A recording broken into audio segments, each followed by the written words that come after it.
எண்ணெயில் பொரிக்காமல் சுட சுட தீரும் ஹெல்த்தியான ஒரு ஈவினிங் ஸ்நாக்ஸ் ரெசிபி. அதுக்கு 1/2 கிலோ அளவு மரவள்ளி கிழங்க தோல் சீவிட்டு இது மாதிரி கிரேட்டரில் துருவி எடுத்து வச்சுக்கோங்க. இப்போ அதை அப்படியே மிக்சிங் பவுலில் 2 கப் அளவுக்கு அளந்து சேர்த்துட்டு இதில் 1 கப் அளவுக்கு தேங்காய், 1/4 கப் ரவை, 1/4 கப் பச்சரிசி மாவு சேர்த்து கொஞ்சம் உப்பு சேர்த்து நல்லா கலந்துக்கங்க.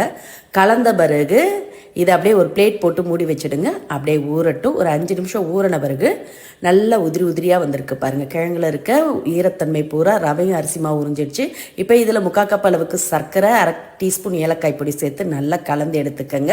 கூடவே நெய்யில் வறுத்த முந்திரி, பாதாமையும் சேர்த்து கலந்து எடுத்து வச்சுக்கோங்க. இப்போ இதை வேக வைக்கிறதுக்கு சின்ன சின்ன பவுல் எடுத்துக்கோங்க. அதில் கொஞ்சமாக நெய் தடவிட்டு இதில் எந்த அளவுக்கு உள்ளே சேர்க்க முடியுமோ அந்த அளவுக்கு ஃபில் பண்ணி எடுத்து இது மாதிரி இட்லி பாத்திரம் இல்லை ஸ்டீமரில் வேக வச்சு எடுத்துக்கோங்க. ஒரு 10 நிமிஷம் வேக விட்டிங்கன்னா போதும். நல்ல மணக்க சுவையான ஆவி பறக்க ஹெல்த்தியான ஒரு ஈவினிங் ஸ்நாக்ஸ் ரெடி. இது மாதிரி ஸ்கூல் விட்டு பசியோடு வர பசங்களுக்கு செஞ்சு கொடுங்க. இன்னும் வேணும் கேட்டு வாங்கி சாப்பிடுவாங்க. கிழங்கா கொடுத்தா அப்படியே சாப்பிட மாட்டாங்க. இது